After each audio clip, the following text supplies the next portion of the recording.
بالله من الشيطان الرجيم بسم الله الرحمن الرحيم إنما أموالكم وأولادكم فتنة صدق الله العظيم وصدق رسوله النبي الكريم اللهم صل على سيدنا ومولانا محمد وبارك وسلم وصلوا علیہ۔ پیارے دوستو، آج کی گفتگو اولاد کی تربیت کے حوالے سے کرنا چاہتا ہوں۔ اولاد کے لیے اللہ رب العالمین نے ارشاد فرمایا کہ بے شک تمہارا مال اور تمہاری اولاد یہ فتنہ ہے، یہ آزمائش ہے، یہ اللہ کا امتحان ہے کہ مال کہاں سے لاتے ہو، کہاں خرچ کرتے ہو، اور اولاد کو کس ڈگر پہ چلاتے ہو، اولاد کو کس روٹ پہ چلاتے ہو، کس لائن میں چلاتے ہو، اولاد کی کتنی بہتر تربیت کر سکتے ہو۔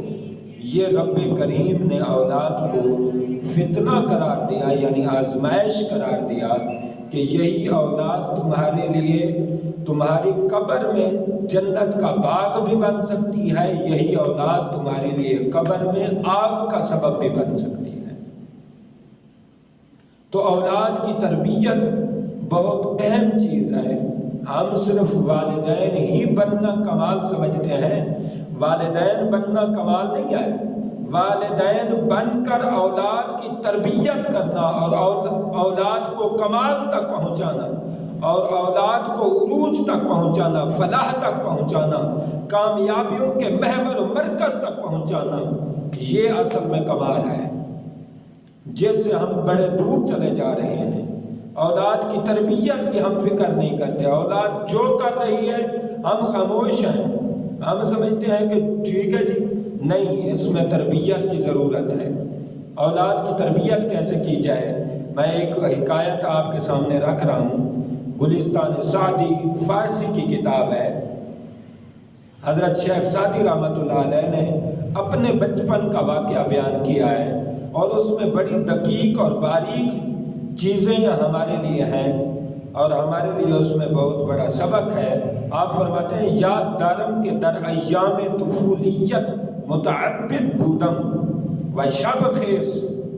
آپ فرماتے ہیں مجھے یاد ہے کہ بچپن کے دنوں میں میں بڑا عبادت گزار تھا، بڑی عبادت کرتا تھا، بندگی کرتا تھا، و شب خیز، اور رات کو اٹھتا تھا، جاگتا تھا، شب بیداری کرتا اور تہجد گزاری کرتا تھا۔ و مولع زہد و پرہیز، یعنی میں زہد اور پرہیزگاری اور تقوی اور طہارت، ان چیزوں پر بڑا خیال کرتا تھا۔ تا شب در خدمت پدر رحمت اللہ علیہ نشست بودم، میں ایک دفعہ کسی قافلے میں چلا گیا سفر کے لیے، قافلے کا ایک جگہ پڑاؤ ہوا، قافلے والوں نے ایک جگہ سٹے کیا، تو والد محترم کو یہ شکایت کر رہے ہیں، کیا کہہ رہے ہیں کہ ایک جگہ قافلے میں پڑاؤ ہوا، قافلہ ایک جگہ رکا ٹھہرا، تو رات انہوں نے بسر کی، ساری رات میں ان میں سے کوئی بندہ بھی نہیں جاگا، اور کہتے ہیں میں اٹھا اور اپنی معمول کے مطابق، پابندی کے مطابق میں شب بیداری میں شروع ہو گیا، تہجد گزاری میں شروع ہو گیا۔ کہتے ہیں تا شب در خدمت پدر رحمت اللہ علیہ نشست بودم، ایک رات میں باپ رحمت اللہ علیہ کی خدمت میں بیٹھا اور میں نے عرض کی وہ ہما شب دیدہ برہم نہ بستہ و مصحف عزیز در کنارے گرفتہ و طائف گرد ما خفتہ۔ آپ فرماتے ہیں ساری رات میں عبادت کرتا رہا اور قرآن پڑھتا رہا اور قرآن کو سینے سے لگاتا رہا اور چومتا رہا اور قرآن کے احکامات پڑھتا رہا۔ ساری رات میں نے قرآن کی تلاوت میں گزار دی اور تہجد گزاری میں گزار دی اور نوافل کی ادائیگی میں گزار دی، اور میرے ساتھ جو قافلہ سویا ہوا تھا وہ ایسے سوئے ہوئے تھے کہ کسی نے سر بھی نہیں اٹھایا۔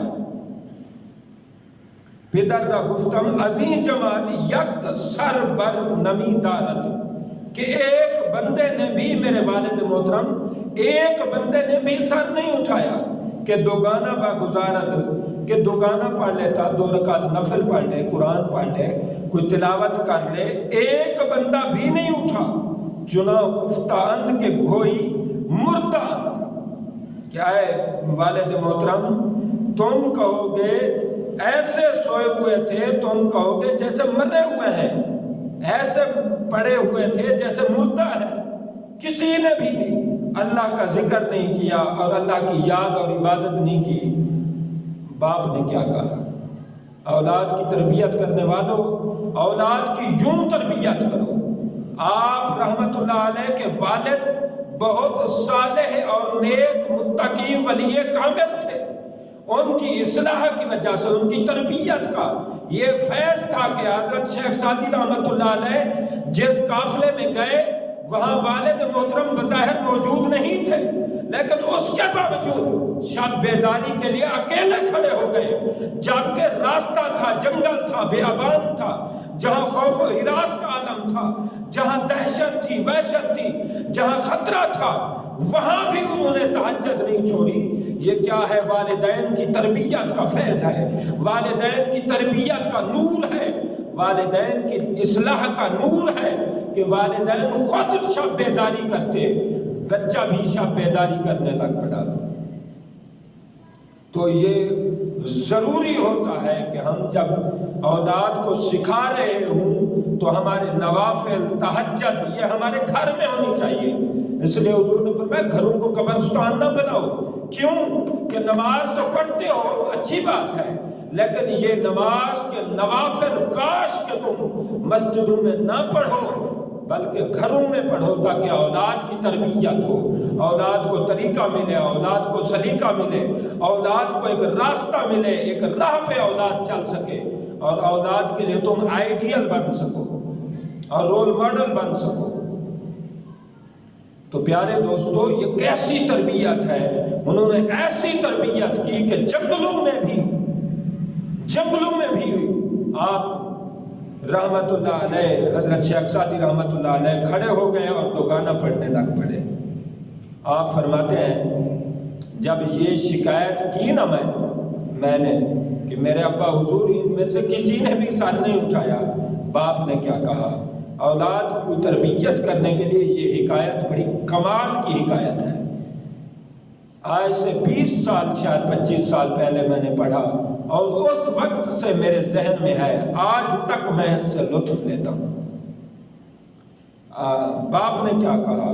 بیٹے نے شکایت کی قافلے والوں کی کہ یہ اٹھے نہیں، مردے پڑے ہوئے تھے، شب بیداری نہیں کی، نوافل گزاری نہیں کی۔ باپ نے کیا کہا؟ گفت آئے جان پدر اگر تو نیز بخفتی ازاں بہ کے در پوستین خلق افتی، کہ میرا بیٹا، میری آنکھوں کا نور، میرا جگر، میرا دل کا سرور، کاش جن قافلے والوں کو تو شکوہ کر رہا ہے، جن کی شکایت کر رہا ہے، جن کے گلے کر رہا ہے، جن کے عیب نکال رہا ہے، کاش کہ تو بھی نہ اٹھتا، کاش کہ تو بھی نہ اٹھتا اور تو بھی سویا رہتا اور تو شب بیداری نہ کرتا، تہجد گزاری نہ کرتا، تو مولا کی یاد میں نہ رہتا۔ اس سے میں یہ بہتر سمجھتا ہوں کہ تو سویا رہتا لیکن مخلوق کا گلہ نہ کرتا، خالق کا ذکر نہ کرتا۔ یہ بہتر تھا کہ تو بجائے اس کے کہ تو مخلوق کی عیب جوئی کرے، مخلوق کی عیب تلاش کرے اور مخلوق کی دل آزاری کرے اور مخلوق پر تان و تشنیع کرے، فرمایا میرے نزدیک یہ ہے کہ تو بھی سویا رہتا تو ٹھیک تھا لیکن مخلوق کا گلہ نہ کرتا۔ کیسے کمال کیا آپ نے! اولیاء اللہ نے اپنی اولاد کی تربیت کی ہے، ہمارے لیے رول ماڈل بنایا ہے۔ تو ہمارے لیے سبق یہ ہے، ہم کبھی بھی اپنی اولاد کی ناجائز فیور نہ کریں۔ اللہ نے فرمایا وَلَا تَعَاوَنُوا عَلَى الْإِثْمِ وَالْعُدْوَانِ، فرمایا گناہ، ظلم اور زیادتی پر ایک دوسرے سے تعاون نہ کیا کرو، بلکہ تعاون کرو تو نیکی اور تقوی پر کرو۔ تعاونوا علی البر والتقوی، ہم دیکھتے ہیں اولاد جو بھی کہتی ہے ماں باپ ویسے من و ان مان لیتے ہیں، پھر بڑی پریشانی ہوتی ہے، جھگڑے ہوتے ہیں، فسادات ہوتے ہیں، قتل تک بات پہنچ جاتی ہے۔ تو لہٰذا بچے 1 منٹ میں لڑ کے آتے ہیں، دوبارہ پھر بچوں میں چلے جاتے ہیں۔ تو جو ماں باپ لڑ گئے اور شرارت کا میدان برپا کر دیا، تو پھر جب وہ بچہ پھر ان بچوں کے ساتھ ہوتا ہے تو آپ کس منہ سے اسے دیکھیں گے؟ لہٰذا بچوں کی باتوں پر اہمیت نہ دیا کریں، جو حقیقت بات ہو، جو بچوں کی اصلاح کے لیے ہو، جو بچوں کے فائدے کے لیے ہو، کامیابی کے لیے ہو، آپ وہ بات کیا کریں۔ ناجائز فیور کرنا اچھی بات نہیں ہوتی۔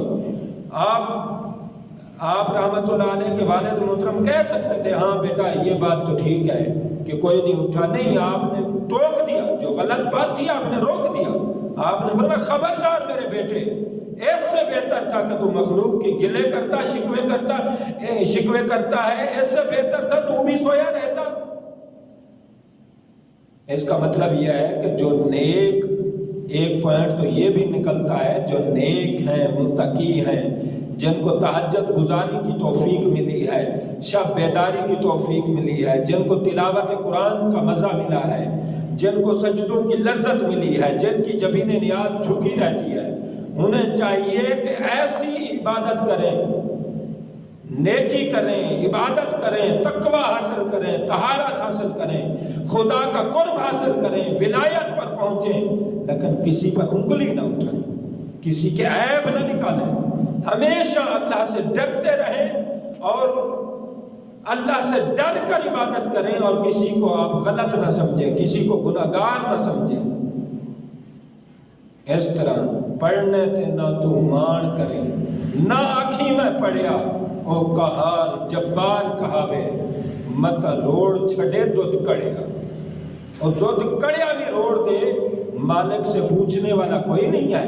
لہٰذا ایک سبق تو یہ ہے عبادت گزاروں کے لیے، نیک لوگوں کے لیے، متقی لوگوں کے لیے، آپ رحمت اللہ علیہ کے اس واقعے سے، حالانکہ آپ کی یہ اچھی بات نہیں بظاہر لگتی، لیکن آپ نے صداقت کا پہلو لیا اور آپ نے وہ بیان کر دیا کہ مجھ سے یہ مسٹیک ہو گئی، مجھ سے یہ مسنگ ہو گئی، لیکن باپ رحمت اللہ علیہ نے کیسی پیاری تربیت فرمائی۔ ہم ناجائز بیٹوں کا ساتھ نہ دیں، ناجائز ساتھ نہ دیں، بلکہ اولاد کی اعلیٰ سے اعلیٰ تربیت کریں۔ پھر جب اولاد کی تربیت اچھے طریقے سے کریں گے، ہمارے ہاں کیا ہے، آپ رحمت اللہ علیہ نے فرمایا کہ قافلے والوں کے تو گلہ نہ کرتا، شکوہ نہ کرتا، شکایت نہ کرتا، ان پر انگلی نہ اٹھاتا، ان کی بے ادبی نہ کرتا، ان کی گستاخی نہ کرتا۔ لہٰذا آج ایک باریک نقطہ اس میں یہ نکلتا ہے، آج بھی ہمارے والدین اپنے بچوں کے چاچا ہیں، چچا ہیں، ان کے ماموں ہیں، ان کے بزرگ ہیں، ان کے بڑے ہیں، ان کے بارے میں غلط باتیں نہ سکھایا کریں۔ اکثر والدین کو دیکھا گیا ہے کہ اپنے بھائیوں کے بارے میں، یعنی بچوں کے چچا جو ہوتے ہیں، ان کے بارے میں پٹیاں پڑھاتے رہتے ہیں اور الٹی سیدھی باتیں سکھاتے رہتے ہیں۔ پھر حال یہ ہوتا ہے کہ بچوں چڑچڑے ہو جاتے ہیں، بچے بے ادب ہو جاتے ہیں، گستاخ ہو جاتے ہیں، اور چچے کی گستاخیاں کرتے ہیں، بے ادبیاں کرتے ہیں۔ میرے حضور نے فرمایا چچا بھی باپ ہوتا ہے، چچا بھی باپ ہوتا ہے، لیکن باپ چچا کے خلاف اسے ابھارتا ہے، اسے طرح طرح کی باتیں سکھاتا ہے، فتنہ فساد اور شرارت سکھاتا ہے اور جھگڑا سکھاتا ہے۔ جب یہ نوبت آتی ہے تو جو بیٹا اپنے چچا پر ہاتھ اٹھاتا ہے اور بات کستا ہے اور زبان چلاتا ہے، پھر ایک وقت آتا ہے یہی دماغ سخت ہو جاتا ہے، پھر وہ باپ تک بھی آسرا نہیں کرتا، وہ باپ کی بھی گستاخی کر جاتا ہے۔ تو باپ کی گستاخی اصل میں وجہ یہ ہے کہ باپ نے تربیت اچھی نہیں کی۔ کاش کہ ماں باپ کہیں کہ بیٹا یہ چچا ہے، یہ خانہ کعبہ ہے، یہ قرآن ہے، ان کا احترام کرو، عزت کرو، وقار کرو، ان کے قدم چومو، ان کا ادب کرو، ان کا حیا کرو، ان کے ساتھ جڑو، ان کے ساتھ ملو، ان سے محبت کرو، ان سے الفت کرو، چاہت کرو، عقیدت کرو۔ اگر یہ ماں باپ ماحول بنا دیں تو جو بیٹا چچا کی اتنا ادب کرے گا وہ ماں باپ پر تو قربان ہو جائے گا۔ وہ ماں باپ پر تو اپنا سب کچھ قربان کرنے کے لیے تیار ہوگا. تو بجائے دھوکے آقا علیہ السلام کی تربیت کیا ہے؟ آپ نے فرمایا چچا باپ ہے. تو اس میں یہی تو حکمت ہے، جو چچا پر اپنی نگاہ صاف رکھے گا، اپنی زبان کو بند رکھے گا، دل کو بند رکھے گا، حیا سے اپنی آنکھیں جھکا کے رکھے گا، جو چچا کے ساتھ جھکا کے رکھے گا وہ ماں باپ کے لیے تو اپنے قدموں کو، ان کے قدموں پر حاشر قربان کرنے کو تیار ہو جائے گا. ایک بادشاہ تھا، حضرت شیخ سعدی رحمۃ اللہ علیہ بیان فرماتے ہیں کہ ایک بادشاہ تھا، سیر و سیاحت میں گیا تو اس نے جو ہے نا ایک قافلے کو بھیجا کہ میں نے شکار کیا ہے، جاؤ فلاں سامنے والے گھر سے نمک لے آؤ. وہ نمک لینے کے لیے گئے. آپ نے فرمایا کہ پیسے لے جاؤ.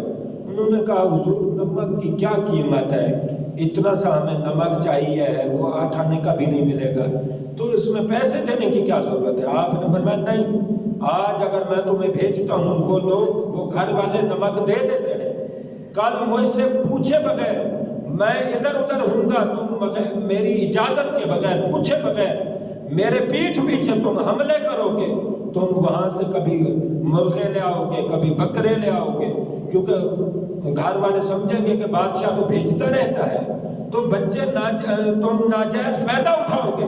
اس لیے میں آج پیسے دے رہا ہوں تاکہ جب بھی کوئی چیز لینے جاؤ انہیں پتہ چلے کہ بادشاہ بغیر پیسے کے بھیجتا ہی نہیں ہے. تو دیکھیں یہ باریک چیز ہے، چھوٹی چھوٹی باتوں پر. بادشاہ پھر کہنے لگا اگر میں تمہیں اجازت دے دوں نمک کی، کل تم مرغیاں لے آؤ گے، کل مرغیوں کو تم کباب بنا دو گے، میں تمہیں اگر انڈے کی اجازت دیتا ہوں تو تم کل کو مرغیاں ذبح کر ڈالو گے. تو رعیت اور عوام اور اولاد، ان کی تربیت کے لیے چھوٹی سی چھوٹی بات پر بھی غور کرنا ہوتا ہے. وہ ایک آڑتی تھا، ایک دوست ہمیں سنا رہے تھے، ایک آڑتی تھا، اس نے جو ہے نا حج پہ چلا گیا، اس نے جو ہے چاول سٹور کیے ہوئے تھے، چاول کی آڑت میں وہ کام کرتا تھا. وہ حج پہ چلا گیا اپنے ایک بیٹے کو ساتھ لے کے، تو دوسرا ایک بیٹا یہاں آڑت میں موجود تھا. تو جو یہاں پاکستان میں بیٹا موجود تھا اس نے فون کیا ابو کو کہ ابو وہ جو چاول ناقص ہیں ان کو آلہ میں مکس کر دو، یعنی ملا دو 2 نمبر کو 1 نمبر میں اور خوب منافع ملے گا. تو وہ باپ کہنے لگا لا حول ولا قوت الا باللہ، بیٹا یہ کیا ظلم کر رہے ہو، میں خانہ کعبہ بیت اللہ شریف میں ہوں. پھر کیا ہوا، چند عرصے کے بعد جب حج سے وہ واپس آیا کہنے لگا بیٹا کہاں ہے وہ ناقص چاول، لے آؤ اور مکس کر دو. یعنی وہاں ہم مومن، یہاں پھر کافر، یہاں پھر کرتوت ہوئی. پھر کیا ہوا کہ ایک آدمی نے کہا کہ آپ جناب سیٹھ صاحب آپ نے میرے پیسے دینے ہیں. تو سیٹھ حاج صاحب کہنے لگے کون سے پیسے؟ اپنے وہ ساتھ میں جو حج پر لے گئے تھے بیٹے کو، اس سے پوچھا کہ اس کے کوئی پیسے دینے؟ اس نے کہا نہیں دینے. اچھا جی نہیں دینے، جناب مہربانی فرمائے لکھے ہوئے دیکھیں، رجسٹر دیکھیں، کہیں لکھے ہوں گے میں نے پیسے لینے ہیں، میں کوئی غلط الزام تو نہیں لگا رہا اور نہ میں کوئی ناجائز لینا چاہتا ہوں. اس نے کہا نہیں کوئی پیسے نہیں. کہاں کے پیسے، کس چیز کے پیسے؟ ایسے تہمت لگا رہے ہو، بہتان باندھ رہے ہو. وہ بندہ جو ہے نا سیٹھ کے ساتھ چلا گیا. سیٹھ کا جو پاکستان میں پہلے کا بیٹا بیٹھا ہوا تھا وہ بیٹھا ہوا تھا. تو اس بندے نے جا کے کہا کہ جناب میرے پیسے ہیں. اس نے رجسٹر کھولا اور کہا ابا حضور باقی اس کے پیسے ہم نے دینے ہیں. پھر وہ باپ بھی خاموش ہو گیا، جو حج پہ بیٹا گیا تھا اس کا وہ بھی خاموش ہو گیا. تو اس بندے نے بڑے مذاق کے لہجے میں ایک جملہ کہا اور کہا کہ حاج صاحب اینو بھی حج کرا دو، اے ایماندار کی تو نکل آیا ہے، اے اتنا نیک متقی کی تو نکل آیا ہے، اینو بھی حج کرا دو، ایک حج کرا دو، اے بھی تاڑے ورگا ہو جائے گا. جب اولاد کو اتنا بے ایمانی سکھائیں گے، اولاد کی اتنی گندی تربیت کریں گے، خدا کی قسم تم دنیا سے چلے جاؤ گے. یہ گندے کرتوت اولاد کے، یہ گندے کرتوت، کالے کرتوت اور یہ ناجائز کمائی اور حرام کمائی کا جو آگ ہوگی تمہاری قبر میں آ کے لگے گی، ہر منٹ میں نئی آگ آئے گی۔ تو پیارے، اولاد بڑی نعمت ہے، اولاد نعمت ہے، لیکن کاش کہ نعمت کی تربیت کی جائے، نعمت کو واش روم میں نہ پھینک دیا جائے۔ اولاد بڑی اچھی چیز ہے، لیکن حضور نے فرمایا وَلَدٌ صَالِحٌ يَدْعُو لَهُ، فرمایا اچھی اولاد تو وہ ہے جو اس کے لیے دعائیں کرتی رہے۔ تو دعا وہی کر سکتا ہے جس کی تربیت اچھی، جس کا کردار اچھا ہوگا۔ اولاد کی تربیت پر میرے چند کلمات کو رب العزت اپنی بارگاہ میں قبول فرمائے اور اولاد کی ہمیں صحیح معنی میں تربیت نصیب فرمائے، اولاد کو ہمارے لیے صدقہ جاریہ بنائے۔